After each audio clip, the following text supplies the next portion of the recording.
नमस्कार दोस्तों, कैसे हो आप सब। उम्मीद करती हूँ सब अच्छे ही होंगे। दोस्तों, प्रकृति इंसान की सबसे बड़ी प्रेरणा स्रोत है और यदि इंसान चाहे तो कुदरत से बहुत कुछ सीख सकता है। जब एक बीज धरती पर प्रस्फुटित होता है तब उसे ये नहीं मालूम होता कि उसका आकार कैसा होगा, लेकिन उसकी देखरेख जब कोई माली करता है तो वह अपने हिसाब से उसे आकार दे देता है, जिससे उस पौधे की खूबसूरती बढ़ जाती है। और जब हमारे जैसे लोग उस पौधे को देखते हैं तो दिल से एक आवाज निकलती है, वाह कितना अच्छा पौधा है ना। आज का मेरा वीडियो जो है वो इस बात को लेकर है कि मेरे प्रेरणा स्रोत कौन है। दोस्तों, कुदरत वाली बात हमारी जिंदगी से मिलती जुलती है।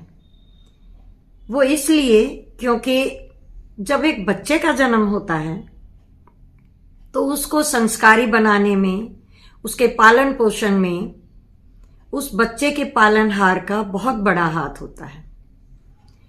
जैसा बच्चे का बचपन बीतेगा और माता पिता, दादा दादी, नाना नानी या कोई भी रिश्ता उस बचपन को जो भी आकार देगा वह बच्चा भी वैसा ही बन जाएगा और वैसे ही संस्कारों के साथ वह बच्चा यौवन में कदम रखेगा।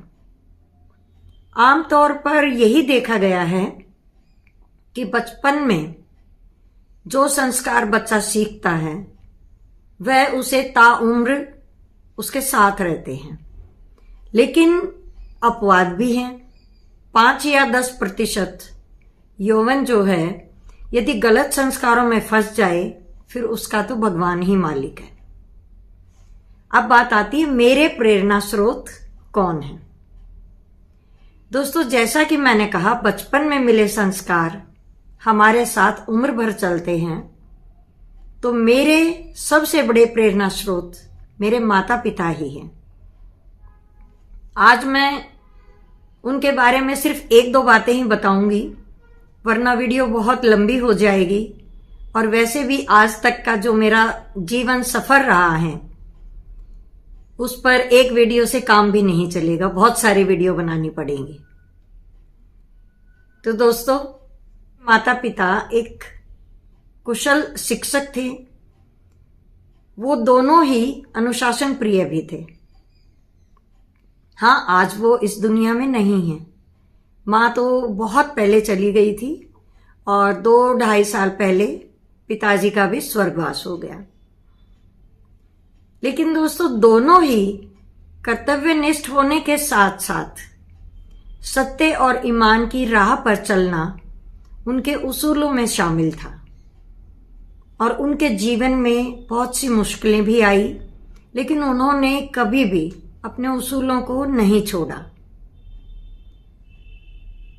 पिताजी की जिंदगी में मैंने कई महापुरुषों की बातों का असर खुद देखा है। मैं आपको एक वाक्य बताना चाहती हूं अपने बचपन का। दोस्तों, जब मैंने पहली बार स्कूल की स्टेज पर कविता सुनाई, ये उस समय की बात है। मुझे कुछ ना कुछ नया करते रहना अच्छा लगता था। मैं बाल दिवस पर कुछ ना कुछ बोलना चाहती थी, क्योंकि बाल दिवस उस समय पहली बार मनाया जाने वाला था। ये आपको मैं बता दूं, 1965 में पहली बार बाल दिवस के रूप में 14 नवंबर को मनाना शुरू किया था। तो दोस्तों, उस समय मैं 3री कक्षा की छात्रा थी और क्योंकि बाल दिवस जो है स्कूल में पहली बार मनाया जा रहा था तो मुझे लगा मुझे भी इस बारे में कोई ना कोई कविता स्टेज पर जाकर बोलनी चाहिए। लेकिन मैं काफी डरी हुई थी कि पता नहीं इतने बड़े स्कूल के हॉल में सारे स्कूल वाले विद्यार्थी और स्टाफ बैठेगा तो मैं बोल पाऊंगी या नहीं बोल पाऊंगी। मुझे एक डर सा महसूस हो रहा था।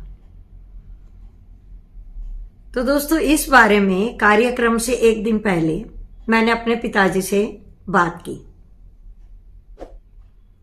जानते हो उन्होंने क्या कहा? दोस्तों, उन्होंने कहा कि मेरे पास बैठो और मुझे इकबाल साहब का एक शेर सुनाया। इसका जिक्र मैं अपनी एक वीडियो में पहले भी कर चुकी हूं। दोस्तों, वो शेर था, खुदी को कर बुलंद इतना कि हर तकदीर से पहले खुदा बंदे से खुद पूछे, बता तेरी रजा क्या है। इस शेर को जब मेरे पिताजी ने मुझे सुनाया, मुझे इसका अर्थ समझाया, तो मुझे तब से ये शेर इतना पसंद है, मैं आज तक इसी पर अमल करती आ रही हूं। और जब भी मुझे कोई भी मुश्किल, कोई भी चीज ऐसी लगती है, मैं इस शेर को याद करके अपने पिताजी की बातों को याद करती हूं। और जो बातें उन्होंने मुझे बताई उस समय, वही मेरी पहली प्रेरणा थी जो मैंने अपने पिताजी से ग्रहण की।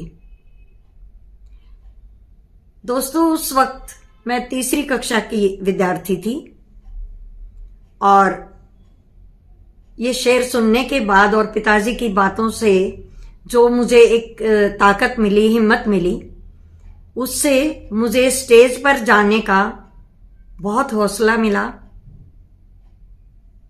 और जब तीसरी कक्षा की छात्रा स्कूल के हॉल में, जो कि विद्यार्थियों और स्टाफ से खचाखच भरा हुआ था, वहां कांपते हुए अपनी पहली कविता प्रस्तुत करती है और उसे द्वितीय इनाम मिलता है, तो बहुत खुशी होती है। दोस्तों, ये थी मेरी पिताजी से मिली पहली प्रेरणा। जिंदगी में ऐसे पता नहीं कितने अवसर आए, जब तक पिताजी जिंदा थे मैं हर बात उनसे करती थी, उनसे पूछती थी और वो मुझे हमेशा प्रेरित करते थे।